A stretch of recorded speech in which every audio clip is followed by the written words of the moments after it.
রাত তখন প্রায় ১টার একটু পর। বৃষ্টি থেমে গেছে, কিন্তু বাতাসে এখনও ভেজা কংক্রিট আর কাদার গন্ধ।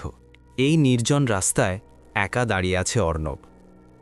অর্ণব একটি প্রাইভেট কোম্পানিতে নাইট শিফটে কাজ করে। সাধারণত বন্ধুর বাইকেই সে বাড়ি ফেরে, কিন্তু আজ বন্ধুর ফোন বন্ধ, ক্যাব অ্যাপ কাজ করছে না, আর শেষ মেট্রো অনেক আগেই চলে গেছে। ঠিক তখনই চোখে পড়ল বাস স্টপের সাইনবোর্ড। তাতে লেখা রুট ৯১ শেষ বাস রাত ১:৩০। অর্ণব দীর্ঘশ্বাস ফেলল, বলল, যা হোক, আজ বাসেই যেতে হবে। বাস স্টপে সে ছাড়া আর কেউ নেই, এতটাই চুপচাপ যে নিজের নিঃশ্বাসের শব্দ কানে লাগছে। হঠাৎ দূর থেকে দেখা গেল হেডলাইটের আলো। একটা পুরনো বাস ধীরে ধীরে এগিয়ে আসছে।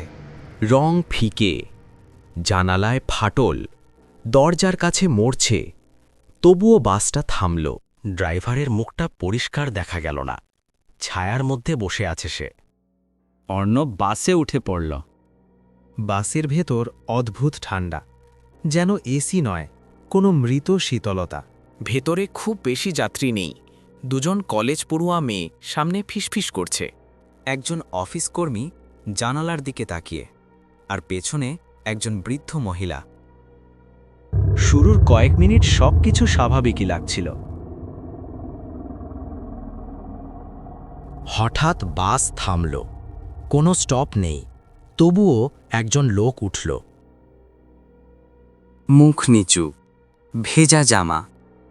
এরপর আবার আরও দুজন।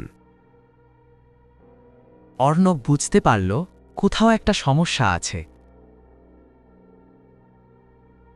অর্ণব পেছনে তাকাতেই দেখল সব যাত্রীর চোখ এক নজরে তার দিকে। ভয় আরও বেড়ে গেল।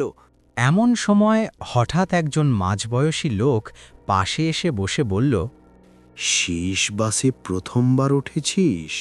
অর্ণব ভয়ে ভয়ে কাপা গলায় জিজ্ঞেস করল, কেন? লোকটি বিকট শব্দে হাসল আর বলল, এই বাসে সবাই ওঠে, কিন্তু সবাই নামতে পারে না, কারণ তোকে ওরা দেখছে। অর্ণব চমকে উঠে পিছনে তাকাল। মুহূর্তেই তার বুক কেঁপে উঠল। পেছনের সব যাত্রী নিথর হয়ে তার দিকে তাকিয়ে আছে, চোখের কোটর ফাঁকা, আর সেখান থেকে ঘন কালচে রক্ত নীরবে গড়িয়ে পড়ছে।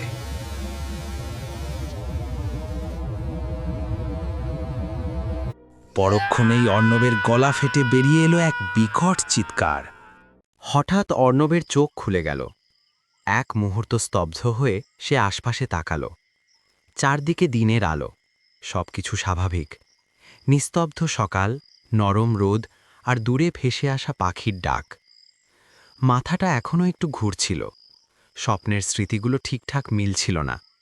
চারদিকে তাকাতেই দূরে চোখে পড়ল একটা ছোট চা দোকান। পাতলা ধোঁয়া আর কেটলির আওয়াজ বাতাসে ভেসে আসছে। অর্ণব হালকা করে নিঃশ্বাস ছাড়ল, নিজেকেই বুঝিয়ে নিল সবই তো স্বপ্ন ছিল।